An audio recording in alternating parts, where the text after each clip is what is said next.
За юу яцхана залуусаа News in the House энэ удаагийн бичлэгээр уулзч байгаа да. За би хизээч өмнө нь баяртай байсангүй.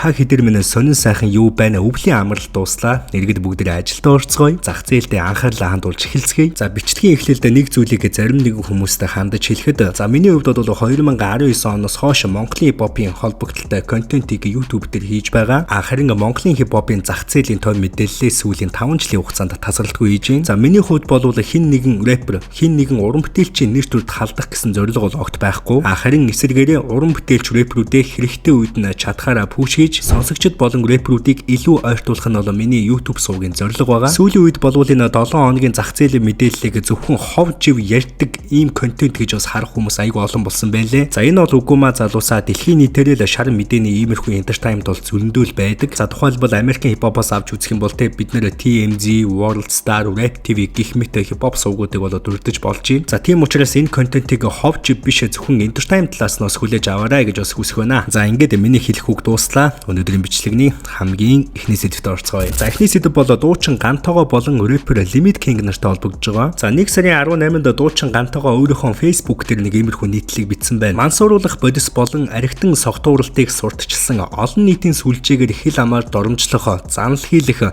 буруу үлгэр дуурайлал үзүүлэх зэрэг ёс бус хандлагыг түгээж буй соёл урлагийн ажилтнуудтай хатуу тэмцэх цаг болжээ. Гэр бүлийн хүчирхийлэл, яргалал үйлдэлсэн болон нийгмийн үнэт зүйлийг уландаа гიშиж буй этгээдүүдийг соён гэгэрүүлэх тавцангаас бүрэн тусгаарлахыг уриалж байна. Үүнтэй холбогдуулан бүх хэвлэл мэдээллийн байгууллага, ТV, радио, сайтууд болон контент бүтээгчдэд дараах уриалгыг хүргүүлж байна. Нэгдүгээрт ёс зүйн хариуцлага. Гэр бүлийн хүчирхийлэл болон харт амхины хэрэгт холбогдсон нийгэмд ёс бус байдал түгээгчдийг нэвтрүүлэг, подкаст, нийтлэлдээ оролцуулахгүй байх, тэднийг сурталчлахгүй байх, ёс зүйн цензур тогтоох. Хоёрдугаарт нийгмийн шүүлтүүр. Үзэл бодол үйлдэлээр хойч үедээ хорт үлгэр дуурайлал үзүүлж буй этгээдүүдэд олон нийтийн эндэр ашиглах эрх олохгүй байх замаар контентын цэвэршилт хийх. Гуравдугаарт хамтын тэмцэл. Гэмт хэрэгтэн ёс зүйн алдаа гаргагчдыг алдаршин мэтээр өргөмжлөн харуулдаг хандлагыг таслан зогсоож нийгмийн оюун санааны дархлааг хамгаалах. Урлаг бол соён гэгэрүүлэх зэвсэг болохоос унал доройтолтын хэрэгсэл биш юм а. Бидний үр хүүхэд ямар ертөнцийг харж өсөх нь өнөөдрийн бидний шүүлтүүрээс шууд хамаарна. Гэмт үйлдэл ёс бус байдалтай эвлэрэхгүй байхыг бүх хэвлэл мэдээллийн хэрэгсэл иргэдэд уриалж байна. За нэг иймэрхүү постыг ütсэн. За энэ пост бол нэлээд өндөр хандлтыг аваад амжсан. Харин үүнийг нь рэпер Limit King шеэр хийж байгаад хил аманд дуртай газар штэ Монгол болоо. Хип хоп бол бас тийм соён гэгэрүүлдэгч зүйл биш. Анханасаа тийм байгаагүй. Гэхдээ одоо дэлхийн хөгжмийн зах зээлийн дийлэнх хувийг хипхоп эзэлж байна. Ийм хэцүү нийгэмд амьдарч байж дээрээс нь бүх зүйлийг хааж хороод байвал бүр л хүмүүс галзуурах байхтай гэж бодном. За иймэрхүү хандлагатай зүйлийг бол цаачин бол бичсэн байгаа. За үүнд нь тэр дорн хариу барьсан үг гэлтэй рэпер.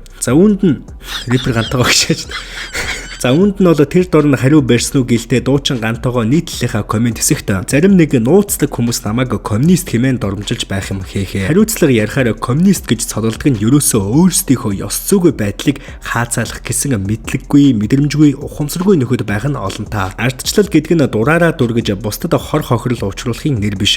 Харин ч хариуцлага дээр тогтсон эрх чөлөө гэдгийг мэдэхгүй л байна да. Өөрийгөө хөгжүүлэх нэрээр хүчирхийлэл, хараал, ёс бус байдлыг сурталчлах нь хөгжил биш. Харин доройтол. Нийгмийн гажуудад залуужиж байгааг харсаар байж дуугаа суuna гэдэг бол амин хуваа хижээсэн хэрэг бидтэй. Бид ирээдүйнхээ төлөө өнөөдөр тэмцэхгүй юм бол хизээ тэмцэх юм. Тийм биш юм уу? За иймэрхүү зүйлийг бичсэн. Тэгээд араас нь бол рэпер Limit King үүнийг нь шеэр хийж байгаад хаахаа гэсэн байгаа. За дуучны хэлж байгаа байр суурь бол платформ, сошиал медиа бол хариуцлага дээр тогтож байх ёстой гэсэн үнцгийг бол хэлсэн байгаа. Энэ хүний хэлээд байгаа гол санаа бол олон нийтийн эндэр бол зүгээр нэг тайз биш ээ. Энэ бол нөлөө юм а гэж хэлж байгаа. Энэ бол угаасаа буруу санаа биш. Ялангуяа гэр бүлийн хүчирхийлэл, харт амих, ил тод, занал хийх гэх мэт хохиролтой зүйлдер зүгээр уран бүтээлчүүдэгээд өнгөрвөл нийгмийг бол мэдрэмжгүй болгож маш буруу үйлдэл дуурайдлыг бол өгж байгаа. Товчхондоо дуучин Гантогоо бол нэг хайхтар урлагийг биш платформын хариуцлагыг бол ярьж байна сошиал медиагийн. Харин рэпер Limit King-ийн үнцэг бол мэдээж хоосон зүйл биш. Хип хоп бол анханасаа гудамж, ядуурл, уур бухимдал, системийн эсрэг дуу хоолой гэдэг зүйлээс бол төрж гарсан урлаг.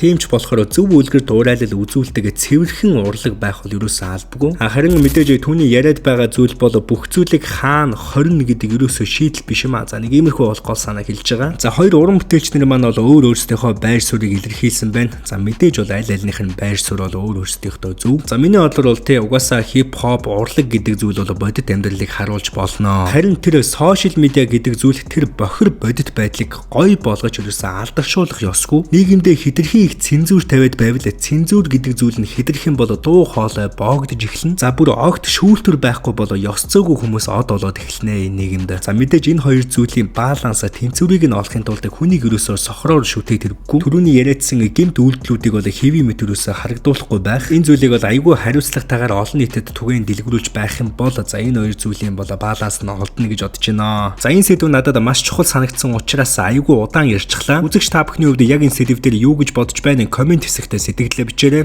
За ингээд дараагийнхаа сэдвт орцгоё. За дараагийн сэдв бол юу гэх нэг зохицуулалттай холбогдож байна гэх юм уу? За icon цэгийн дээр нэг иймэрхүү сонирхолтой нийтлэл бол гарсан байгаа. Че ундрам Каракэд нэг удаа хідэн дуу явуулснаас шалтгаалan уран бүтээлчдэд орлогын тодорхой хувийг өгдөг системийг нэвтрүүлнэ. Соёл спорт аялал жуулчлал залуучуудын яамны сайд Че ундрам өчигдөр цаг үеийн зарим асуудлын талаар сэтгүүлчдэд ярилцлага өгсөн юм а. Энэ үеэр түүнээс соёлын бүтээгч үйлдвэрлэлийг дэмжих хуулийн хүрээнд яамны зүгээс ямар бодлого баримталж буй талаар тодруулсан байна. Тэрбээр энэ хуулийг засгийн газраас өргөн барихад би тухайн үед ажлын хэсэгт нь ахлагчаар ажиллаж байсан. Уг хуулийн хамгийн чухал заалт нь оюуны өмчийн эрх байдаг. Жишээлбэл нэг дуу гэхэд шүлэг, ая, дуучин, продюсер гэх мэт олон хүн оролцдог. Гэтэл ганцхан дуулдаг хүн нь энд тэнд өргөдөж очиод шагнал урамшууллыг нь аваад байдаг боловч шүлэг, ая зохиосон хүмүүс нь хоосон үлдэх асуудал гардаг. Одоо манайд батлагдсан оюуны өмчийн тухай хууль бол сайнд тооцогддог. Гол нь хэрэгжүүлж чадахгүй байна. Тиймээс хэрэгжүүлэх тал дээр илүү анхаарна. Нэгдүгээрт оюуны өмчийн тухай загвар гэрээнүүдийг мэрэгжлийн хүмүүсийн тусламжтайгаар байгуулж өгөөд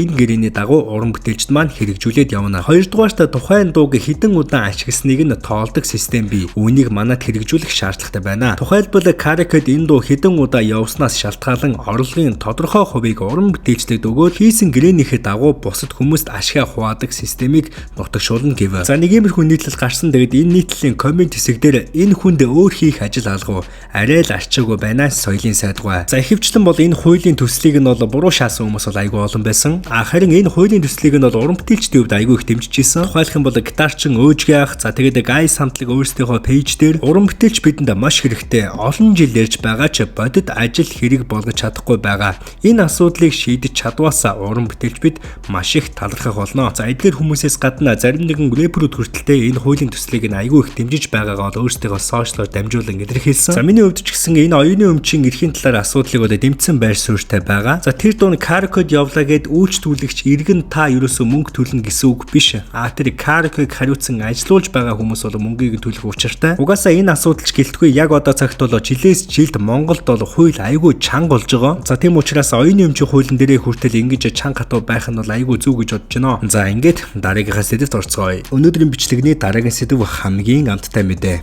Герман чанарыг мэдрүүлсэн Шокетэн шоколад. 60 гаруй жилийн түүхтэй Германы алдарт Шокетэн шоколад Монголд зарагдаж эхэллээ. 50% какаоны агуулмжтай тул амтан гүн тансаг жинхэнэ шоколадны мэдрэмжийг өгнө. Шоколаданд какао их байх тусам чанар үн цэн нь өсдөг гэдгийг шоколаданд дуртай хүмүүс сайн мэднэ. Шокетэн бол энэ чанарыг боломжийн үнээр мэдрүүлэх ухаалаг сонголт. Бүхэл бүтэн 13 төрлийн амттай, самартай, карамелтэй, жимстэй, классик гэдэл. Энэ шоколаданд хүн бүрийн дурлах өөрийн гэсэн амт заавал бий. CU болон бусад бүх сүлжээ дэлгүүрүүдээр худалдаалагдж байна. Мөн танаа байрны доотлын дэлгүүртч байж магадгүй. Өөртөө ч тэр бусдад ч бэлгэлэхэд төгс сонголт. Гиснээс 2 сарын 14-нд GS25-ын бүх салбараар Шокетэн шоколадны Black and White гэдэг энэ төрөл нь 50% хямдарч байгаа юм байна. Валентины баяраар Герман шоколад Шокетна 50% хямдралтайгаар GS25-аас худалдаж аваарай. За дараагийн сэдв бол рэпер Тандарт холбогдож байгаа. За түүний хамгийн сүүлд гаргасан уран бүтээл бол 1 сарын 13-нд цацагдсан одоогийн байдлаар бараг л 5 саяад хандлттай байна. За 2-7 хоногийн дотор YouTube дээр иймэрхүү хэмжээний хандлтыг аавна гэдэг бол Монголынхоо бараг л бүх цаг үеийн рекордыг эвдэрч таарж байгаах мэдээж дэхүүг оруулахгүйгээр. За тэгээд энэ уран бүтээлийн дараа өөрийнхөө бас тэнгэрийн хэмээх тоглолтыг хийнэ гэдгийг албан ёсоор зарласан байгаа. За та нарын хувьд бол энэ бүхнээс харахад бол түүнийг магтахгүй байхын аргагүй. Дуу, уран бүтээл, клипийг яаж хийдгийг харууллаа. Тоглолт сонирхолт гэдэг зүйлийг яаж гоё зарлаж болох вэ гэдгийг харууллаа. Өөрийгөө бас нийгэмд Монгол улсын урлагт бас хүлийн зөвшөөрүүлж чадчихээн. Түрүүний яриадсан те эхний сэдв шиг нийгэмдээ зөв үйлрэл дуурайллыг үнэхээр түгээн дэлгэрүүлж чадж байна. Гэх мэтчлэн түүний шинэ уран бүтээлтэй холбоотойгоор түүнийг бол магтах зүйлс бол маш олон байна. За шууд энэ сэдвтэ уялдуулаад өнгөрсөн 7 хоногт гараад өнгөрсөн Монголын хипхопын цоо шинхэн онцлог нэгэн уран бүтээл байна. За энэ юу гэвэл Don Dior болон Blue-нэр хамтдаа Medusa хэмээх цоо шинхэн клипийг цаадсан байгаа. За мэдээж рэпер Don Dior-ийн хувьд бол сүүлийн үед сонсогчдтойгоо цоо шинхэн уран бүтээлээр уулзааг утсан байж байгаад за энэ дуугаар эргэн ирж өнөдөө гэж харагдчихээн. За харин энэ дууны сонсогчдын анхаарлыг татаж буй хэсэг нь рэпер Blue-гийн эсгүүд бол болж таарж байгаа юм байна. Зарим нэгэн сонсогчдын хардлагаар бол рэпер Blue-гийн эсгүүд нь рэпер Baby-на руу чиглэсэн байх магадaltaй гэж үзэж байгаа. За дууны комент хэсэг дээр бол Baby-на энэ хоёр өшөө илүү дийслэлцээсэ одоо Baby-нагийн хариугараасаа пүү ямар амар дийс вэ гэсэн утга бүхий комментүүд бол маш олон байсан. За хэрвээ та бүхэн өмнөх дугаарын базааг үзсэн бол хөшигний ард Baby-на болон Blue-нар ямар асуудалтай байж болох вэ талаар бол ярьсан. За Baby-нагийн нэг дууг нь сонгож аваад энэ магадлалын талаар ярихад бол цаа чин шууд өөрөө коммент хэсэгт орж ирээд бол үүнийг үгүйсгсэн. Мэдээж зарим нэгэн хүмүүсийн мэдэж байгаагаар Baby-на болон Blue-нар хоорондоо найзууд гэж байгаа. За тэгэхээр үзэгч та юу гэж бодож байна? Энэ хоёрын дунд үнэхээр л хөшигний цаана биф байх боломжтой юу? Аль эсвэл энэ бол зүгээр л entertainment тоо. Бүр хэсэг хугацааны дараа магадгүй Blue болон Baby-на гэсэн хамтарсан дуу гарахыг ч бол үгүйсэхгүй. Гэх мэтчлэн цаг хугацаанд бол бүх юм тодроод гараад ирэх байх энэ сэдв ямар ч байсан анхаарлыг бол маш ихээр татж байна. Өнөөдрийн бичлэгний хамгийн сүүлийн сэдв энэ сэдвээс ч илүү сонирхолтой Young Sab болон KK нарын бифтэй холбогдож байна. За энэ 7 хоногт бол Монголын хипхопыг байлдан дагуулсан нэгэн том сэдв гарч ирсэн. Яах аргагүй энэ нь бол Young Sab-ийн эсрэг KK гэсэн гинтийн биф байла. Мань хоёр хүний хувьд бол хэдэн жилийн өмнө хүн гүрэн гэдэг хамтдаа дуу хийжсэн. За тэгээд тэр дуу ч гэсэн аюулгүй амжилттай явсан. Гэхдээ тус рэперүүдийн харьцаанд бол урттаа ямар нэгэн үйл ойлголцыг дагуулсан нь ойлгомжтой болж байгаа шиг байна. Тус рэперүүдийн асуудал яг юунаас болж анханасаа үүссэн бэ? Хэдүүлээ бүр эхнээс нь цэгц дараатай явцгаая. За одоогоос 2-7 хоногийн өмнө Өвжи Бро болон KK нар бол хамтдаа цоо шинхэн хамтралыг цацсан. За яг энэ дуун дээр бол KK өөрийнхөө хэсэг дээр нэг иймэрхүү мөрийг бол шийдсэн. Young king, bitch, I'm a king of king. Young king, bitch, I'm a king of king. Young King биш хамаа King of King. За яг энэ хэсгийг нь сонсоод рэпер Young Sab бол стори хийж эхэлсэн байгаа. Энэ дис юм шиг байна те. Нэг мөрн KK. Хин чин чадсан бэ камерны арта. Андуур дээр угаал андуураарай. За тэгээд шууд үргэлжлүүлэн хоорондын чатлсан конверсашн бол тавьсан байгаа. Яри гэхээр ярихгүй би ч бас стори хийж чадна штэ. Золбин social beef хөсөхгүй болохоор бусад чат мат энэ тэрийг дэлгээд тэнэгтэд байхгүй. Тоймтой хариу өгөхгүй тойруулаад байхар чин инглээ. Яг зөвлүүлээд хэлчихгүй байж дагагч сонсогчдод битгий лаг харагдах гээд бай. Хамгийн kind байгаа нь мань шүү. Дуугүй байгаад байхаар гэдэг шиг яг асуухаар байхгүй худлаа. Байвал хэлээрэй. За гэх мэтчлэн энэ сторинуудын ардаас бол KK стори хийж эхэлсэн. Далдайхаараа дэлдэрдэг бацаан шиг ганцхан мөрөнд яагаад бэмбэгнэд байгаа юм бэ та нар чинь. Би лав Young Sab-ыг Young King гэж боддоггүй тэрийгээ л хэлсэн. Хэрвээ Young Sab ертөнцийн Young King юм бол би ертөнцийн King of King гэдгээ. Чиний анхны 1 2 3 4 5 million хандлт чинь надтай цуг хийсэн дуучин шүү Young Sab. Сонсогчдоос асуугаарай. Бас чамайг хүний тус мэддэггүй бие оторлсон эдгийг би байтугай чиний Cloud Room gang чин хэлэн шүү. За үүний хариуд болвол Young Sab чатлсан конверсашн тавьсан. За тэгээд ирээд хэлээрээ King of King минь. Жаалууд чиг биш ирчүүчиг уучраа олё. Жил гаранга дуу биш тулааны бэлтгэл хийж ийснаа ринг рүү орё гэж шааж ин. Ахаад жоохон факт сонсох уу яах вэ? За үүний араас бол нэгэн чатны скриншотыг бол оруулсан байгаа. За тэгээд үүний араас Young Sab уг нь ингэж сүр бадруулах их л буруу юм байлээ. Хаха одоо яа гэхв. Хүн амьтан талцуулж байхаараа чимээгүйхэн уулзчихсан байсан юм да. Энэ цөөхөн өхөн ам дундаа харуут чиг аашлаад дэмийн байлээ дээ. Аймхаа яста тэгээд уулзъя гэхээр бэлтгэл хийдэг мэдэг гэж шагаад. Би зүгээр сонирхогчтэй угна. Бусдандаа гай болохгүй хоёулахнаа учраа олъё гэснээс өнгөрөөд байгаа юм бол алгаа. За болоо нуршуулаа шагаад. За тэгээд үүний араас Young Sab өөрийнхөө чатлсан конверсашнуудаа өөрийнхөө members channel дээр бол тавьсан байсан. За энэ олон сторинуудын дараа бол сонсогчдын анхаарлыг бол маш ихээр энэ асуудал татаж эхэлсэн. Тэгээд бас Young Sab-ыг дис хийхнүүдээ хэмээн маш олон сонсогч нар хүлээж эхэлсэн. За үүнийг нь батлгүй гэлтэй нэг иймэрхүү хоёр бичлэг бол яваад эхэлсэн. За энэ хугацаанд болов мэдээж сонсогчдын дунд энэ дис дуу яг хизээ цацагдах вэ гэсэн маш том асуулт гарч ирсэн. За асуултын хариултыг болов рэпер Young Sab маш хурдан өгсөн. Тэгээд 1 сарын 27-нд өөрийнхөө YouTube суугаас Dis to KK гэсэн гашигтай дууг бол цацсан байгаа. 1 минут 13 секундын. За яг одоогийн байдлаар тус дуу нь 150 мянга хамталтай 11 мянган лайкт бол явж байгааг та бүхэн харж байгаа бах. Шогт таглаа ханы сэтий ярина 5 жилийн дараа манай гарна лалуудаа тайчаа хоёр нүрэж тайлцаа бурхан ч буцаад ирлээ бомбнууд мэт зайлцаа коуч авсаа чавшиг одоо 50 замаар алхах чинь ард дүнгүй үтчээ кул би балах чинь хиндэ трак зацсан болоо багш тэр чамд олох чинь царилэг бай том шаач царай мөтө олох чинь хилийн ажиллаа осууд минь ажиллаа нөрн дундаа бицүүх минь раймас дизайн ажиллаа бэжлэн нэтгэж ажиллаа тохи бов чинь миний би бокс шиг ажиллаа хүрэг нөвлөө цаажаа засаад тушаан левел нэгтэй том шам хажууд мэн. За Дистууны коммент хэсэг болон лайкны тоог ажиглахад бол маш олон хүмүүс бол сэтгэл хангалуун байгааг нь харагдана. За яг үүний ардаас бол цаач нэг иймэрхүү стори хийсэн байгаа. Юутаж мэдэн муу шилжлээ гэдэг футэж жаан залбинтаа сошиалар хэрэглээд дэлтэн шүү дээ. Хэлэх юм айн дээр шижиж байгаа юм чам. Тэгээд үнэхээр ааг өмчөн багтаад чи өөр видео колор томроодсон шүү дээ чам. Энэ байхгүй болгоно найхгүй юм байхгүй шүү дээ. Болно шүү дээ. Гэхдээ одоо тэг заавал ах нарын үеийнх шиг сүргэж нүрэглээл тэгж гудам модон тэр дэм юм бэлээ яах. Тэг нас ч одоо ойлаа л янг үеийнхаа ер нь урган төлөөлөлгээ явж байгаа нөлөөлсөн хүмүүсд тийм юм харуулад дими. Харин үнэхээр тэгж ийм тэн дээр тулмаар байгаа бол яг ер нь шиг чи өөрөө үржирээд тэр зориултаа дэвчээ гэж гоё газар шүү дээ. Тэнд би дэвчээ гэж гоё газар шүү дээ. Тэнд бэлий хамгаалтаа өмсөж байгаа хүмүүсгүй байсан ч болно. Тэгээд дараа нь шилж чадахгүй гэдэг.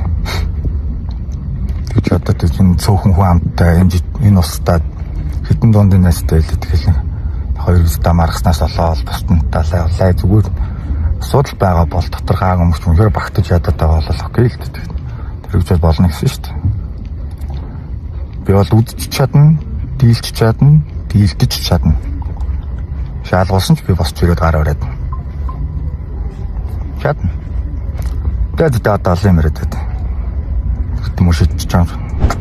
За үүний хариуд болвол мэдээж рэпер KK ерөөсөө дуугаа суугаагүй өөрийнхөө хариуг барина гэдгээ одоо тэр доор нь мэдгдсэн. Тэгсэн байна. Би ч бас тэгнэ. Чин сэтгэлээсээ хэлье. Энэ дис чинь ажиллахгүй байна. Монголд байхгүй байгаа болохоор өнөөдөр битсэн хитэн тагтаа зүгээр сторид чи. За унтлаа очиж байгаад дисийг нь байглана. За тэгэд нэг иймэрхүү стори бол хийсэн тухайн цаг үедээ харин өнөөдөр буюу 1 сарын 29-нд энд явж байна. Одоохон очлоо гэдэг утгатай болоо цаачин стори хийсэн байгаа. Энэ сториноос нь харахад сонсогчид бид нэр энэ 7 хоногта багтаад рэпер KK хариуг бол сонсох боломжтой юм байна. За энэ бифийн хувьд бол сонсогчдын хувьд анхаарлыг нь маш ихээр татчихээн. За сошиал дээгүүр чи story beef нэлээд явлаа. Тэгэд үүнээс гадна бол нэг хайхтар олон юм ярилгүй шууд бас дис дуунууд бол цацагдаад эхэлчлээ. Одоо харин мэдээж хамгийн өндөр хүлээлттэй зүйл бол рэпер KK-ийн дис хэрч чанартай байх вэ гэдгээс шалтгаалж энэ бифийн хувьд цаашаа өрнөх үү тэгээд дараагийн дис дуунууд цацагдах уу гэдэг нь бол шалтгаална. Өрн дулаан цаг ирж байна. Монголын хип хоп ч гэсэн буцаад эхэллээ. Эргээд илүү entertainment болж байна. За энэ бифийн хувьд ч гэсэнтэй цаашаага хэрхэн яаж өрнөх үү гэдгийг бүх зүйлийг бол цаг хугацаа харуулад өгнө. Хип хоп сонирхогч энэ бифэнд анхаарал хандуулж байгаа үзэгч та бүхэн ч гэсэн хинийхэн талд байна комент хэсэгт сэтгэлдээ бичиж үлдээгээрэй. Хэрвээ рэпер Young Sub-ын талд байх юм бол team Young Sub, хэрвээ рэпер KK-ийн талд байх юм бол team KK гэд сэтгэл үлдээгээрэй. Бичлэгнийхаа төгсгөлд хандаж хэлэхэд миний хувьд одоогийн байдлаар ямар ч рэпертэй асуудал байхгүй, бүгдтэй нь бол учир зүгээ олцсон гэдгийг нь хэлэхэд таатай байна. Энэ удаагийн бичлэг маань үүгээр өндөрлөж байна. Хэрвээ та бүхэн манай сувгт subscribe дараагүй бол subscribe дарж дэмжээрэй. Бичлэг таалагдсан бол лайк дарахаа битгий мартаарай.